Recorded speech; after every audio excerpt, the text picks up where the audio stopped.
Hello, thanks for joining me today for this talk on Beethoven, trauma and recovery.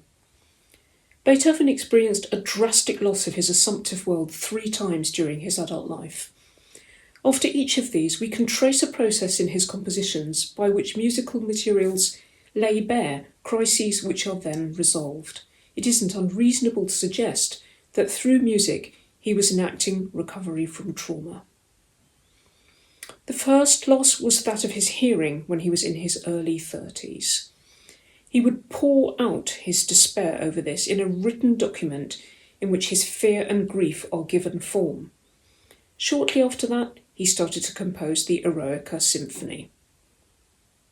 The second loss was of a woman whom he called the Immortal Beloved. The acknowledgement he could never marry her was a crisis he faced and worked through in his one and only song cycle, To the Distant Beloved. The third loss was that of his fantasy of family life, which came to a head during the custody battle for his nephew Karl, when Beethoven was in his 50s. He was left ill and bereft. There are lots of works from this period which express this overtly through markings and titles. One of them says exhausted, getting livelier bit by bit. Another is entitled Holy Song of Thanksgiving by a Convalescent and has a section called Feeling New Strength. The third piece I'm going to look at today is the Piano Sonata, opus 110.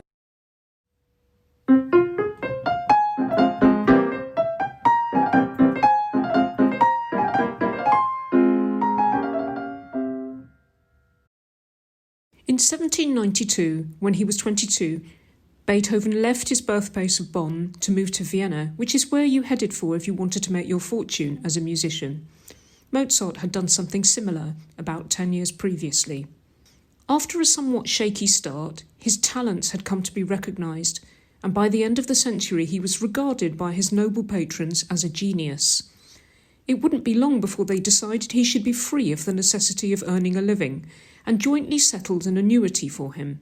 He treated them with a mixture of brotherly friendship, contempt and irritability, and everybody seemed pleased with the status quo. Things should have been perfect, but they weren't. As he always did, Beethoven left the city for the whole of the summer in 1802, this time to the village of Heiligenstadt to the north of Vienna, and whilst he was there, he poured his desperation into a document that's come to be known as the Heiligenstadt Testament. Für meine Brüder Karl und Johann Beethoven. O ihr Menschen, die ihr mich für feindselig, störrisch oder misanthropisch haltet oder erklärt. Who think I'm bad-tempered, stubborn or misanthropic, how greatly you wrong me. You don't know the secret cause which makes me seem that way. I've always been full of tender feelings of goodwill, and even thought I might accomplish something great. But think that for 6 years I've been hopelessly afflicted, made worse by bad doctors, from year to year deceived with hopes of improvement, finally compelled to face the prospect of a lasting illness. I was born with an active temperament.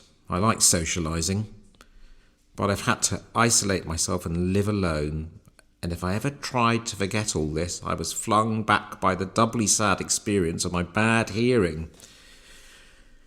Yet it was impossible for me to say to people, "Speak louder, shout, I'm deaf." How could I possibly admit an infirmity in one sense which ought to be perfect in me more than others? What a humiliation for me when someone standing next to me heard a flute in the distance and I heard nothing, or someone standing next to me heard a shepherd singing and I again heard nothing. Things like that drove me almost to despair. I nearly ended my life. It was only my art that held me back, but I wanted to bring forth all that I felt was within me, so I endured this wretched existence. With joy, I hastened towards death. Come when you will, I will meet you bravely. Ludwig van Beethoven. What is Beethoven actually saying in this Heiligenstadt Testament? Well, in that, and also in letters to his friend Franz Wegeler, written at a similar time, he speaks eloquently of his despair. He says things like, "I've cursed my creator and my existence." And he says the only resource left to him is resignation. But then he says, resignation, what a wretched resource. he seems to hit upon three possible solutions to his predicament. The first one is he says to God, "Thy will be done, bring it on, whatever fate may bring, I'm ready for it." The second one, that you see more in letters to his friends, is that a woman's love will save him from his despair. And the third thing that he says it in the Heiligenstadt Testament and also elsewhere, is that his art will save him. He's going to conquer new worlds through his art. In the Heiligenstadt Testament, then, Beethoven enacts his own death, and shortly after that begins composing the Eroica Symphony.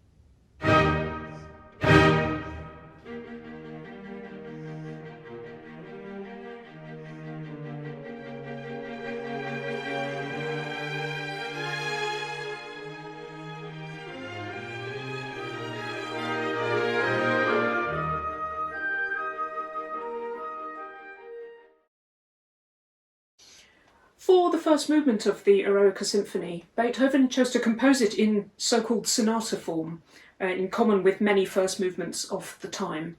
It's not really surprising that form had such a very long life over history, and people are still writing things in sonata form today, because it's a very dynamic form, and it concerns the interaction between two or more themes, usually contrasting themes, which go on adventures together. They move through different keys. They are themselves transformed through the adventures that they go on. But then by the end of the piece, they have both come together in the home key. And there's a sense that having been on that massive kind of journey together, they come home and they settle. Just to give one well-known example of a piece in sonata form, Eine kleine Nachtmusik of Mozart behaves very much in the way we would expect. So, first theme.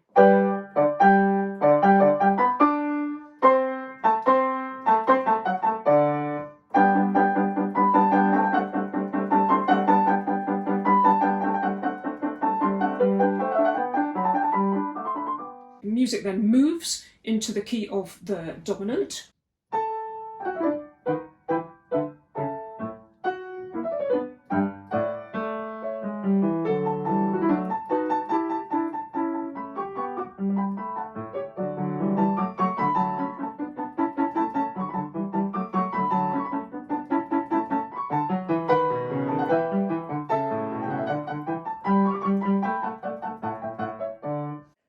When we get to the next section, the development section, that's where we get the two themes moving through different keys and becoming transformed themselves. So, starts in the key of the dominant and key of D major. Now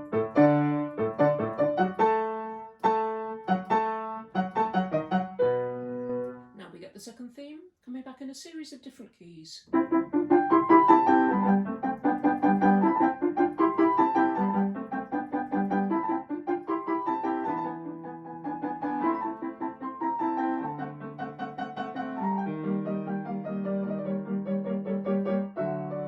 Just a series of closing formulae before the development section finishes.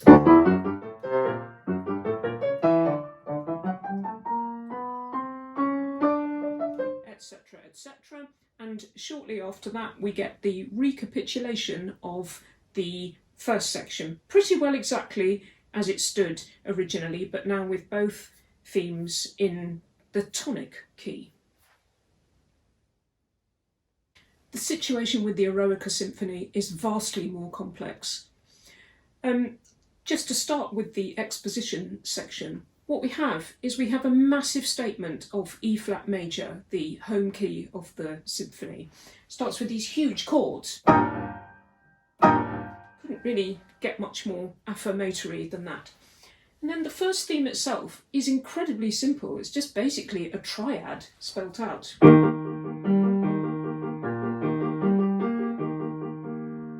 However, even by bar 7, things are not what they should be. That theme, which is played by the cellos, veers downwards onto a dissonant C sharp, so that we get a diminished chord.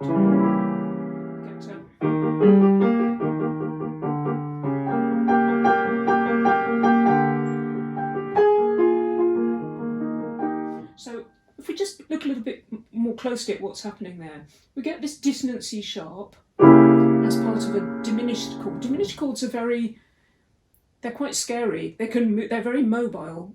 You can move almost anywhere from them, and they kind of disrupt the smoothness of the major texture. So not only that, but what has been nice just sort of pulse going on in the violins now becomes the means by which something can appear offbeat. And that offbeatedness is going to be a feature of this movement, of the symphony.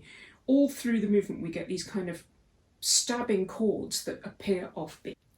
If we now turn to much later in the piece, where the music is about to move back into the recapitulation, it's about to reprise those themes that we heard right at the opening. First of all, the way Beethoven builds up the return to those first themes is very, very interesting. He creates an incredibly long and tense introduction to that. So the music has been wandering all over the place. It's incredibly wide-ranging in the keys it goes through. And eventually we end up in C flat major.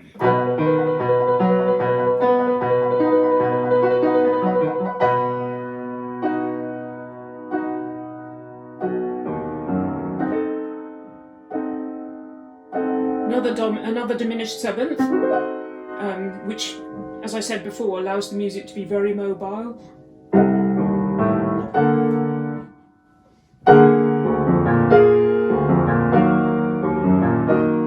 E flat minor.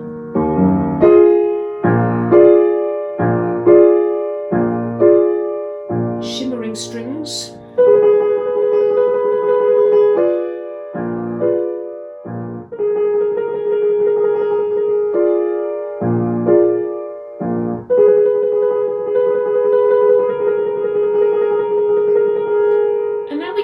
Thing coming back 4 bars early and played by the horn. It's as if the music has descended so far into kind of like the Underworld that the horn has to kind of go, come on, come back before it's too late. Ba, ba, ba, ba. And at that point, everything wakes up and we get this kind of amazing forte chord, and then the recapitulation can begin properly. And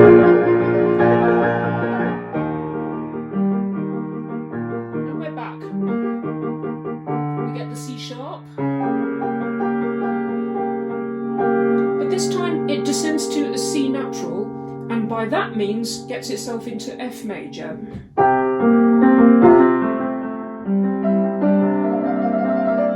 Where it's played again by the horns, but in a slightly new form. So instead of going, now it's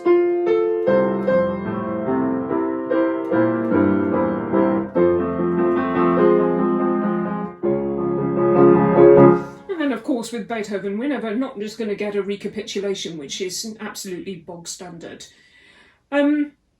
Incidentally, we've just arrived at D flat major, a well-known way of domesticating difficult pitches that seem to, on their first manifestation, be in some way problematic, is to make them become their enharmonic equivalents. So here, instead of a C sharp, which is, whoa, where are we going there? The music comes back as D flat. So here we are in D flat. And that's not the only time we're going to hear that D flat again, that kind of domestication of the C sharp. When the music reaches the coda, we get yet another manifestation of that. So here we are, we've finished.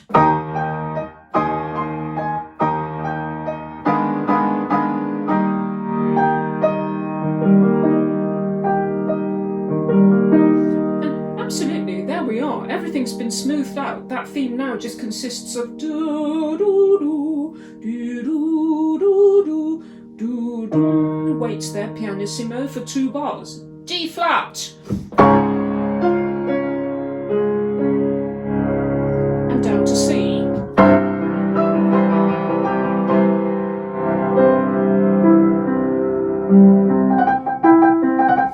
Etc. etc. There's one other thing I want to mention about this movement. I said that in the development section, the music was incredibly wide-ranging. It went through some really, really very distant keys. And one of the things it does, which is pretty unusual really, is it gets itself into a state where it can't really get out. It's kind of got nowhere to go.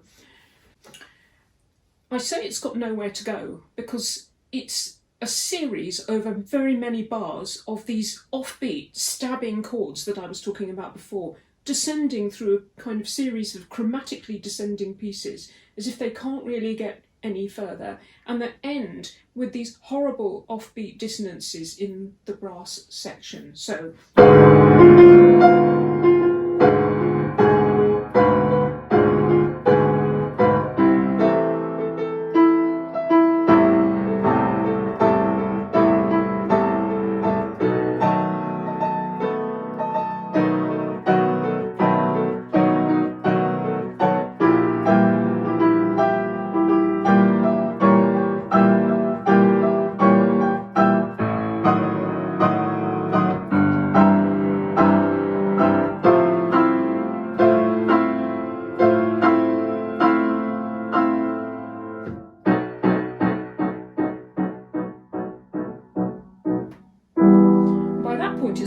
to E minor, which is an incredibly distant key. I know it's only one semitone away from E flat major, but in terms of where we are on the circle of fifth, that's very many stages away. It couldn't really be further.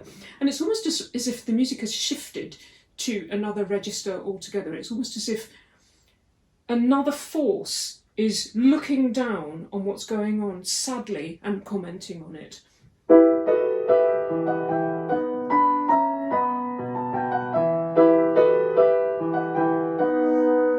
And significantly, that's played on the oboe, which Beethoven, thinking ahead to the Fifth Symphony, will use in a similar circumstance, actually, as if it's sort of looking down from afar and commenting. Da da da dun dun dun.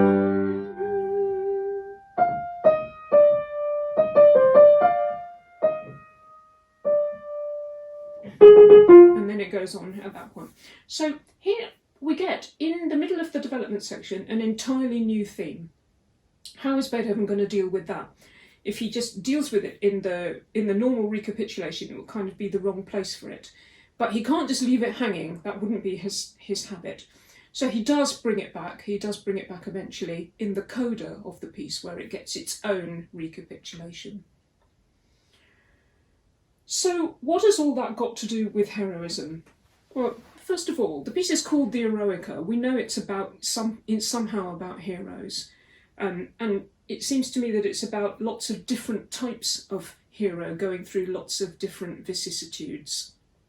And in the case of this first movement, we've seen how the development section of the piece is used to take the hero, if you like, the first theme, into some very, very hard places, but then to extricate itself from them.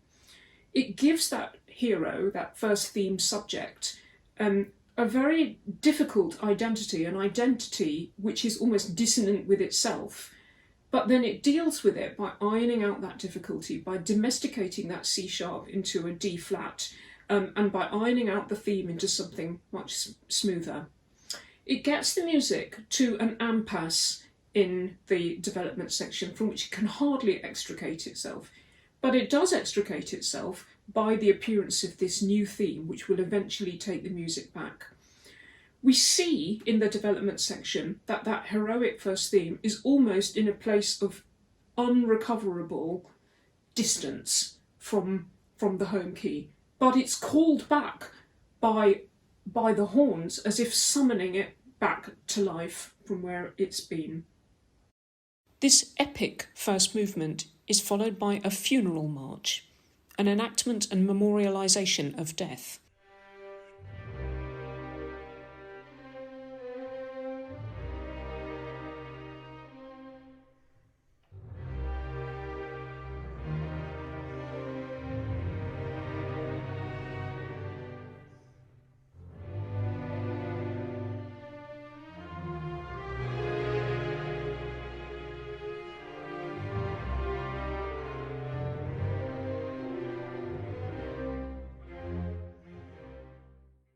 And then there is a Scherzo.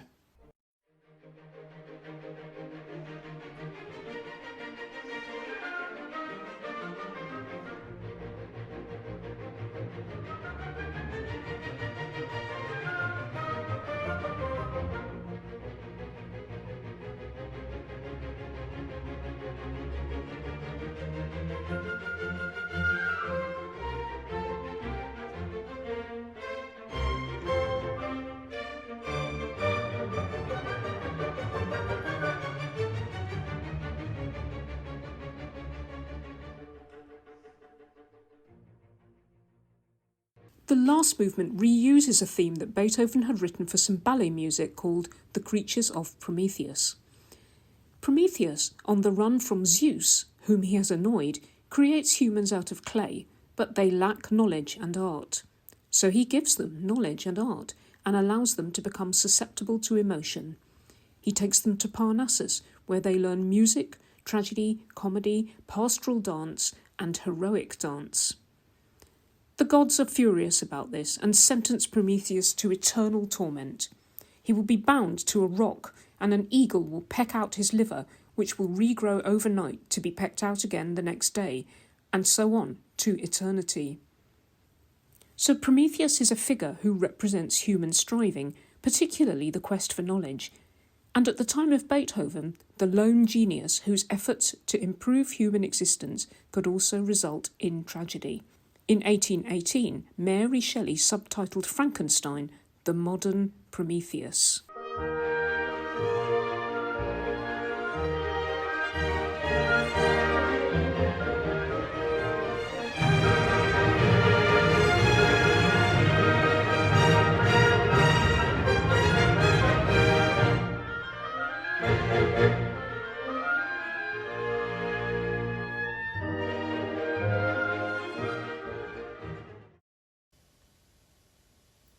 A symphony has the potential to externalise the issue. It can turn outward what was something inward, something private into something public. Beethoven seems to have had a desire in this symphony to explore the idea of heroism in the sense of something that simply has to be endured. And that may have started as a private issue, but by turning it into a symphony whose external references are grand, public, ancient, heroic, he turns his private grief, his private sorrow, into something that has the potential to be universal. That's why people say symphonies can speak for everybody. So here we see Beethoven transforming a grief that was so private he wanted to end his life into something that had the potential to speak for all people. It was a model of heroic endurance that he probably got from his reading of Plutarch. That's something he makes reference to in letters to his friends. But it's worth mentioning that one of the other works he was composing at the time was Christ on the Mount of Olives. And Jesus, as the person who suffers for the whole of mankind, is the other obvious reference here.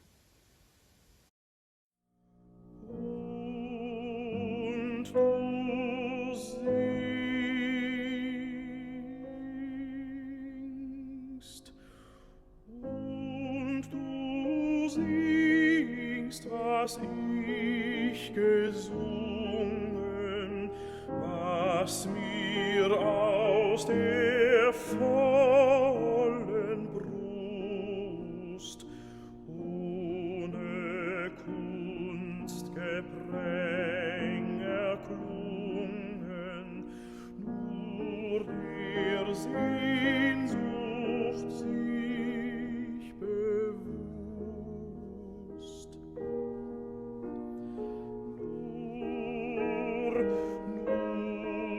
Der Sehnsucht sich bewusst.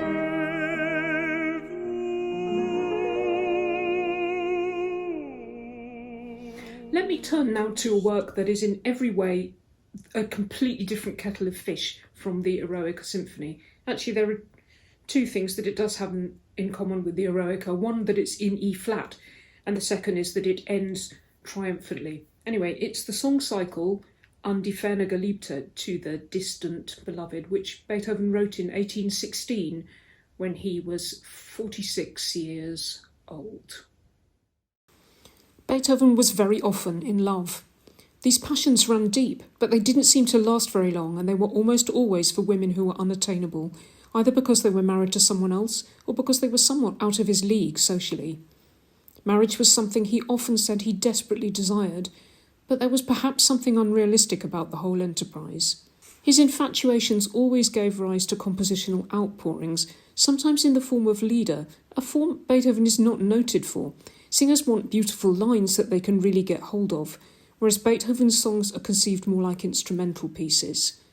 Nevertheless, amongst his almost 80 songs are many intimate and beautiful settings, often more like private thoughts which haltingly reach the light of day. There was only one affair that appears to have come to anything, with a woman who's come to be known as the Immortal Beloved, and we know about her from 3 letters that survived among Beethoven's things after his death. Whether these letters are drafts or whether they were never sent, we can't know. Her identity is something of a mystery, but detective work has suggested Antonia Brentano, the wife of one of Beethoven's friends, and therefore another woman who was out of reach and who couldn't provide the warmth of domesticity he so desperately longed for. Can our love persist otherwise than through sacrifices? Than by not demanding everything? Can you change it? That you are not entirely mine, I not entirely yours? Oh God, look into beautiful nature and compose your mind to the inevitable. Love demands everything. My ideas yearn towards you, my immortal beloved, here and there joyfully, then again sadly awaiting from fate. Whether it will listen to us, I can only live either altogether with you or not at all. Yet I have determined to wander about for so long far away, until I can fly into your arms and call myself quite at home with you, can send my soul, enveloped by yours, into the realms of spirits. Oh God, why must one go away from what one loves so? And yet my life in Vienna, as it is now, is a miserable life. Your love may be the happiest and unhappiest at the same time. The affair left him wrung out and feeling absolutely wretched. 4 years after the writing of the Immortal Beloved letters, Beethoven decides to set a cycle of poems by Alois Jaitalus called An die ferne Geliebte, to the distant beloved. Distant not only in terms of space, but in terms of time. There's every reason to believe that this composition enacts a kind of healing process. There are 6 poems in this song cycle, and they're organised in a very interesting way. In the first song, we are introduced to the lover who's sitting on a hill and gazing into the distance, and he's speaking to his beloved, and he's lamenting the fact that mountains and valleys lie between them, and there doesn't seem to be any way that he can reach her. And then he hits on a solution. He says, I know, I'm going to sing songs to you. I'm going to sing songs about my pain. And then he says, denn vor Liedesklang entweichet jeder Raum und jeder Zeit. The sounds of song put to flight all space and time. So he's saying that before the sounds of a song, all the distance, temporal and spatial, that's between them will disappear. Then we enter another space altogether, and now we get 4 songs that are almost entirely about images of nature that are to do with distance. So, for instance, in the first of those 4 inner songs, he says, where the blue mountains look towards me, where the sun fades, where the clouds scud by, so a cloud moving, so the cloud is bridging the distance between them that he's not able to do. And he says, there is where I want to be. He says, in the quiet valley, pain and torment cease, where in the rocky spaces softly sleep the primroses and the wind blows so softly, there is where I would like to be. He says he's going off to the contemplative wood. He's drawn there by the power of love. And then he says, inner pain, inner pain. If anything could tempt me from here, he says, if I could, my love, stay by your side, forever, forever, by your side. In the second of the 4 inner songs, we're looking at clouds sailing by in the heights. And then he speaks to a little brooklet and he says, if my little love should spy you, please greet her for me 1,000 times. then he speaks to the clouds. If you see her clouds as she goes through the quiet vale, let my image stand before her. And so on and so on. So there's imagery of space here, of clouds taking messages from one place to another, of a brook carrying images of the beloved to the lover. In the third of the inner song, again, we have natural images. He talks about clouds on high again, and then he talks about a flight of birds, and he says, take me with you in your flight. So again, the birds are going to bridge that distance between the lover. And then he says, towards you, the brook is hastening eagerly. And then he says to the brook, if her image is reflected in you, flow back directly. Of course, the brook can't flow back directly. It's asking a natural impossibility. In the fourth of this inner cycle, we get a different sort of distance imagery, whereas previously it's all been distance, spatial distance. Now we get an image of temporal distance as well. He says, May has returned and the meadows are now blooming. And he says, what winter has divided, May rejoins, and then talks about a nest that the swallow is building and how she's lining her nest with lots of lovely soft things for her family to come. And then this ends in a rather tragic way. He says nature is moving around, things are happening, the natural world is doing what it should do. Only I cannot move from here. He says everywhere lovers are being reunited by spring, but our love does not know any springtime, and tears are our only reward. So then what happens is it's the end of the inner cycle, and he steps back into his previous persona, and he says to her, no, okay, take these songs, take them as a symbol of my love, sing them in the evening to the sweet sounds of the lute. And then he goes back into a kind of natural world, and he says, when the red light of evening draws to the still blue lake and the last rays are fading behind the mountain tops, and you sing, und du singst, and you sing what I sang, what sprang from my full heart, then before those songs will recede everything that has divided us, and a loving heart will attain what a loving heart has consecrated. So what is he actually saying here? First of all, let's think about the tense of what he's saying about. It's very present and future oriented. He's not thinking about memories. He's looking forward to a time in the future where his beloved will sing those songs that he's made for her. And he says, when you sing them, when you sing those songs, all space and time will disappear and our loving hearts will attain what they have consecrated.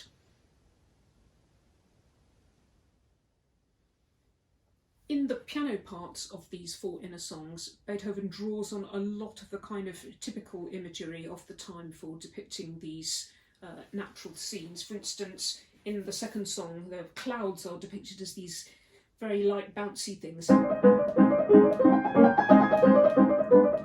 so on. And then after that, again, where we see clouds and birds in the high. This is song 3 of the inner cycle.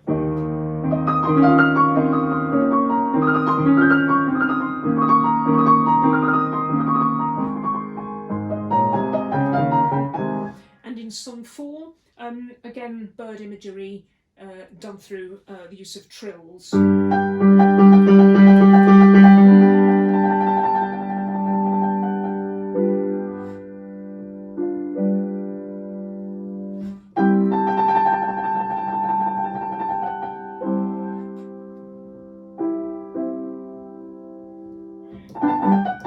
And so on, and so on. And thinking forward to the 2 outer songs, which I'm going to return to now. So here, the first of these is set strophically. So the singer has more or less the same tune several times, and the piano accompaniment develops as it goes along, but it's very, very simple.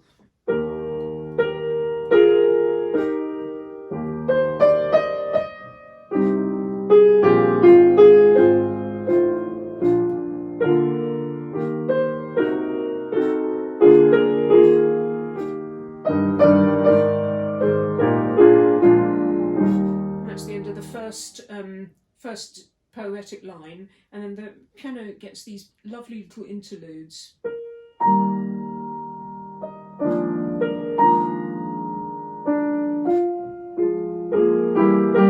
And then we start again with that line. Looking forward to the last song, it starts with a very long piano introduction here. So the piano has somewhat a starring role. So here's the end of the previous song.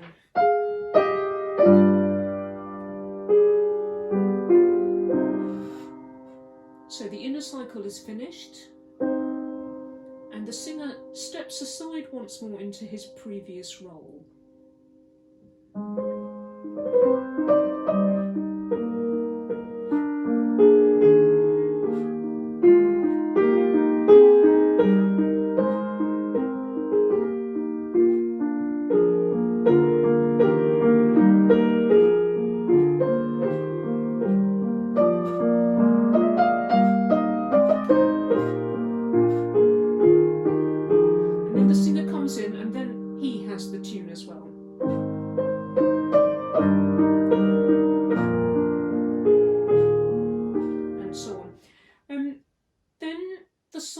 About the dying rays of the sun, and we get these repeated chords that Beethoven often uses in these situations where something is sinking down and down and down. We'll see those again in the next piece I'm going to talk about, the Sonata Opus 110, and also some of the late quartets. So, and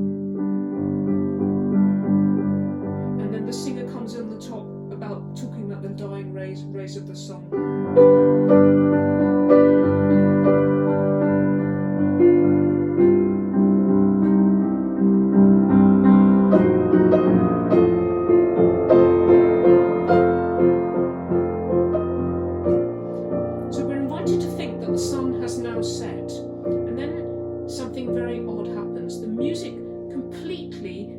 To a halt, and molto adagio, the singer sings and you sing.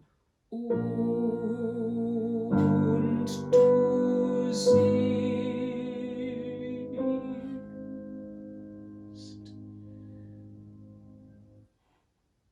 And then starts again, and you sing what I have sung, what came from my full breast. And that is the moment where we realise that the whole cycle has kind of turned in upon itself. And that thinking back to earlier songs, we see that in some way she has been singing back to him all the time that this cycle has been going on. So to look back to song 1 of the inner cycle, he says, well, where the mountains are blue, da da da da da da da, where the rocks where I would like to be. So his tune.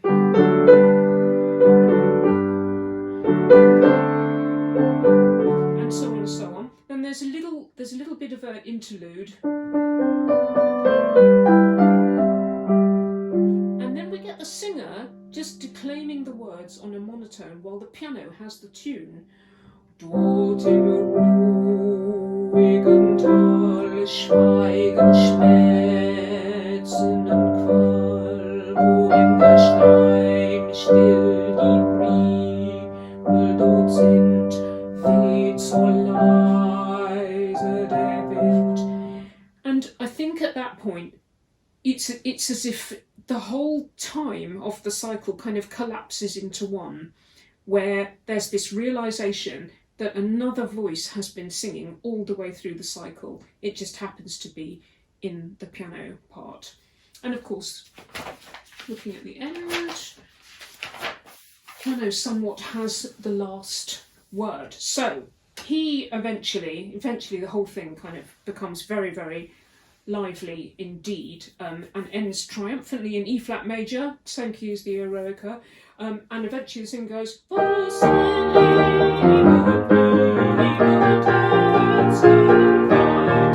piano ends. Now that's marked diminuendo. It's very hard to bring off that.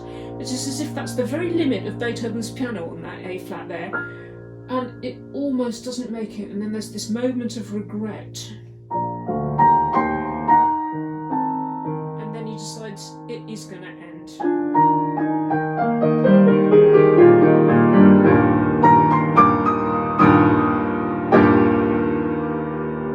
We get this tonic resolution. In this way, Beethoven bridges the distance between him and his lost beloved.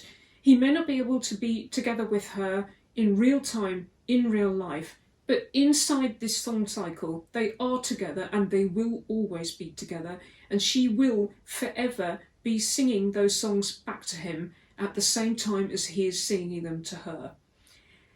You may think it's a bit of a dubious triumph, but it's probably the best that could have been managed under the circumstances.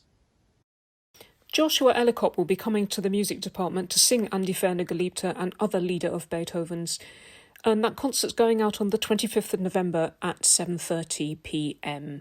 The details of how you can access that will be on the concert's webpage. There are 3 other concerts in the Beethoven series at York.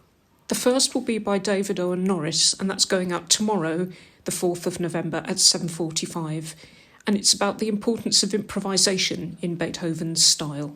The second concert is given by the violinist Peter Shepard Skerved with Roderick Chadwick on the piano.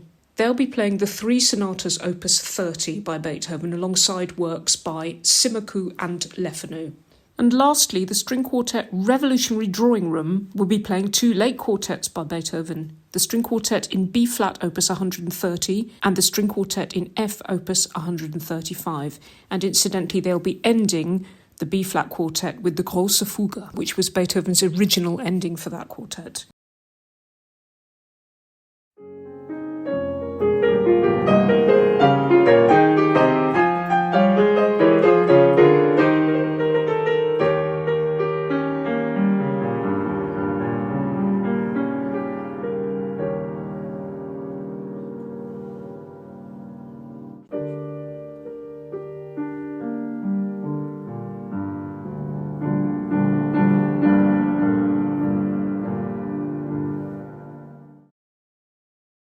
In the final section of this talk, I'm going to turn to the nephew crisis of 1815 and look at the Piano Sonata No. 31, opus 110, which was composed in December 1821. Beethoven's brother, Caspar Karl, died in 1815, leaving his widow, Johanna, and a 9-year-old son called Karl. Although the brother had stipulated that his widow and Beethoven should assume joint guardianship of the boy, it was intolerable to the composer that Johanna, whom he found both immoral and repugnant, or possibly desired, should be involved, and so he moved to appropriate his nephew solely under his own guardianship. The legal conflict lasted for 5 long years, with Beethoven emerging as the victor in 1820. But things were far from over. In 1826, just a year before Beethoven himself died, and after enduring more than 10 years of insufferable and unstable control from his uncle, Karl attempted suicide, and Beethoven seems at last to have been brought to his senses. Some of the ingredients of Beethoven's fantasy life were exposed to the harsh light of day during the nephew crisis. Suddenly he was a father, writing to a friend that one has become a real physical father, and by assuming a son, perhaps in some way he also assumed a wife. Other aspects of the crisis were equally shattering to Beethoven's delusions. He had applied to have the case tried in the court of the nobility, but could not then furnish proof of his noble status, which seemed to perplex him, and coming face to face with the destruction of that particular fantasy overwhelmed his already depleted defences. Beethoven emerged with ruined physical health, and his musical relationship to the classical style, inherited from Mozart and Haydn, already strained to breaking point, was interrogated in the late works of the 1820s to the point of annihilation. I'm going to concentrate on the last multi-movement section of this sonata and just briefly describe the first couple of movements here. So it starts in this very gentle way.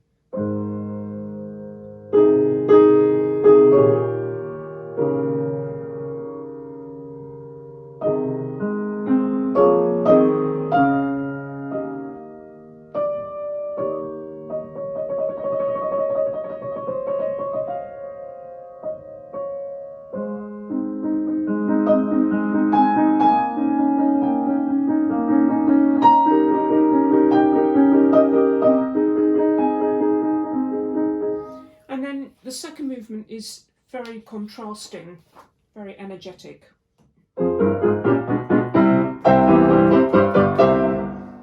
And then we come to the final section, which is very interesting in terms of its construction.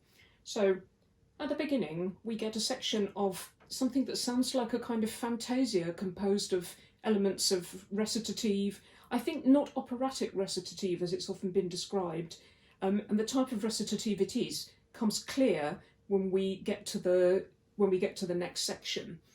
So we get a kind of recit here. We also get elements of chorale, and I think the whole thing seen through the lens of a fantasia, perhaps quite closely allied to the style of C.P.E. Bach, in that it moves through a lot of contrasting keys that are not necessarily immediately related.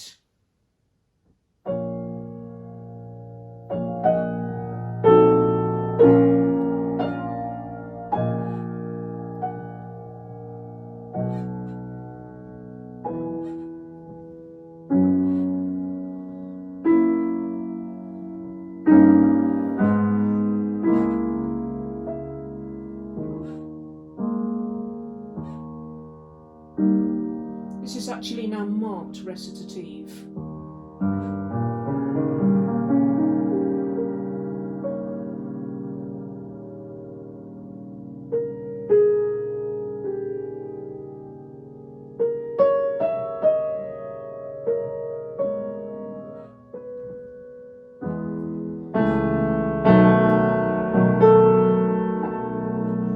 And then here is almost like a kind of keening sound, like an animal crying out.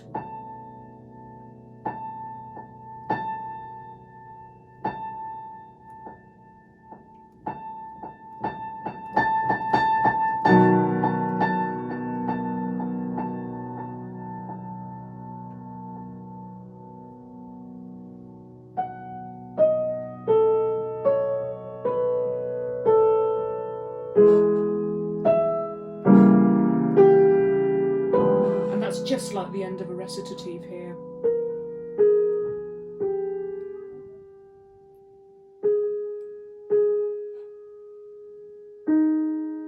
And now we melt into something that's marked klagender Gesang, lamenting song.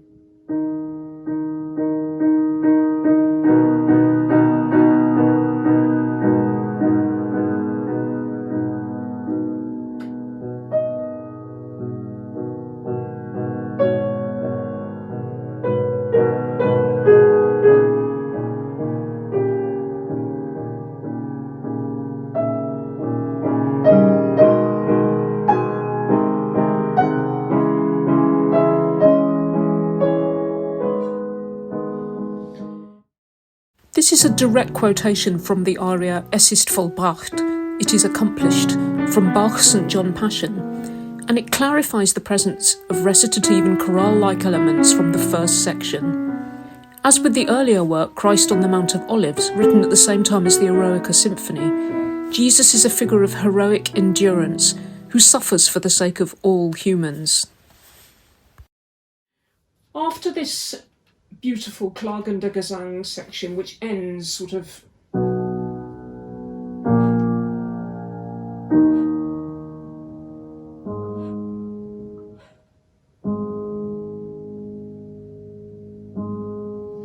then we move into the first fugue. Fugue is something Beethoven turned to often in the late works, and we may ask ourselves why. First of all, it's a test of a composer, especially in the era of Beethoven.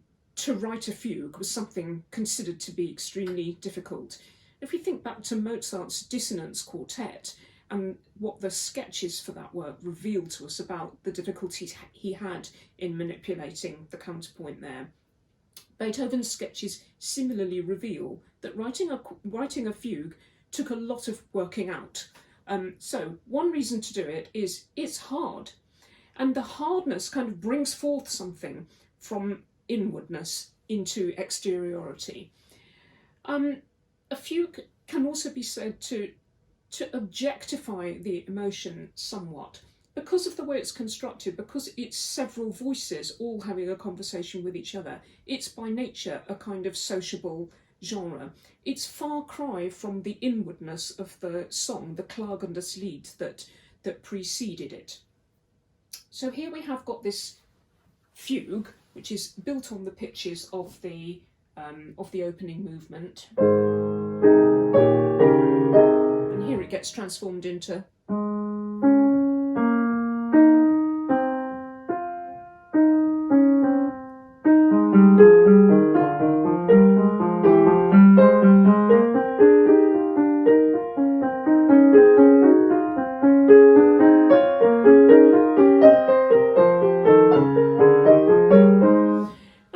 What follows then is a very kind of tidy little fugue. It's really well constructed, and it ends in a nice triumphant way.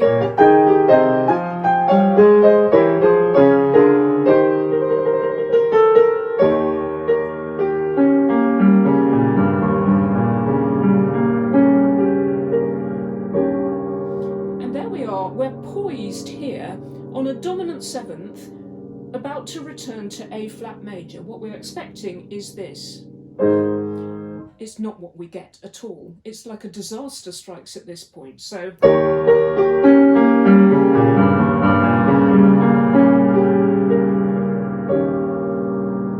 and instead what happens is the music slips down a semitone and we get a return of the sad song, but this time in a kind of aching, sobbing form. It's actually marked ermattet, which means exhausted.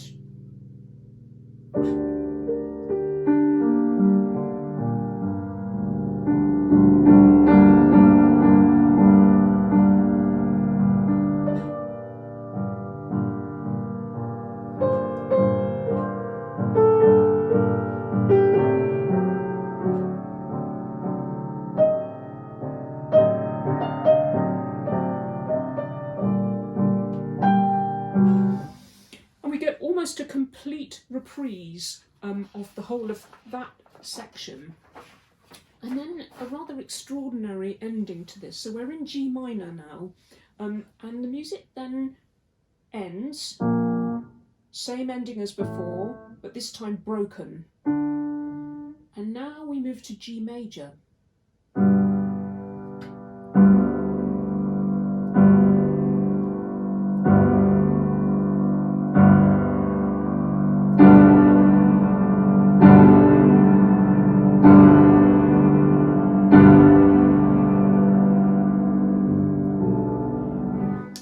Recalling the moment in the Eroica Symphony where the horn call recalls the hero almost from something like the Underworld back into the light of day, back to the recapitulation.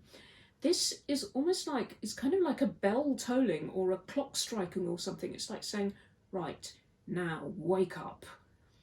And after the sadness of the reprise of the Arioso Dolente, we get another fugue, where it's the same fugue, it's the same subject, but turned upside down.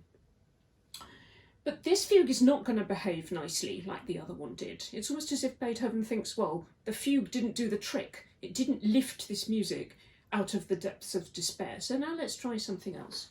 And this time the fugue is marked noch und noch wieder aufleben, gradually getting livelier. So it's going to come to life again.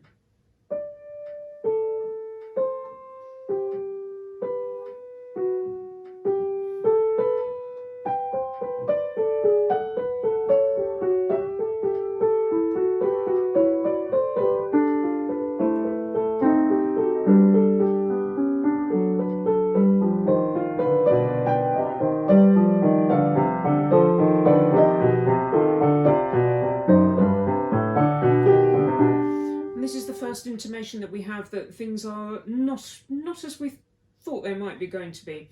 So at this point in the fugue, the soprano part has the fugue subject, but elongated in time.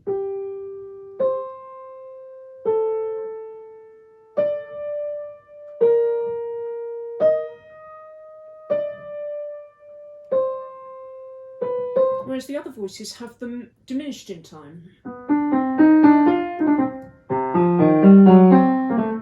etc. So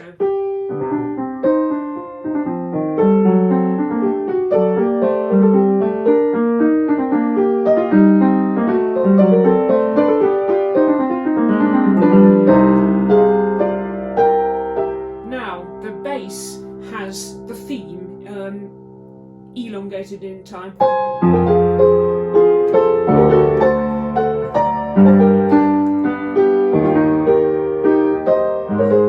And at this point, the fugue material almost breaks down altogether. So while the bass has got the subject, the others just have, this is the middle voice, and the soprano voice. So it's as if the material has absolutely disintegrated, after which we get a kind of strange gear shift in terms of the tempo. It says slower, but actually there's a further diminution of the note values. So whereas previously we had quavers and semiquavers, now we've got semiquavers and demi-semiquavers, but the time is slowed down, so the relationship is not altogether clear.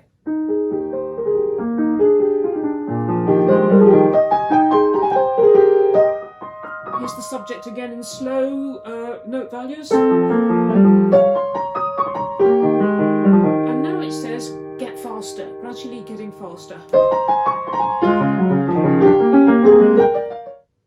At this point, the fugue itself is abandoned. We still get the fugue subject, which of course relates back to the melodic material of the beginning of the sonata, but the rest of the textures are purely pianistic.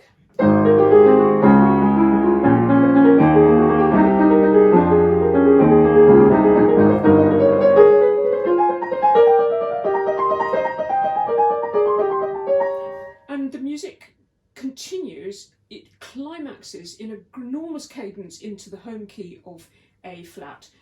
And at that point, we get this heart-rending 16 or so bars at the end, where the music just climbs higher and higher and higher up the piano, and you think, my God, is it actually going to make it? It's almost as if the struggle to reach the top almost destroys it.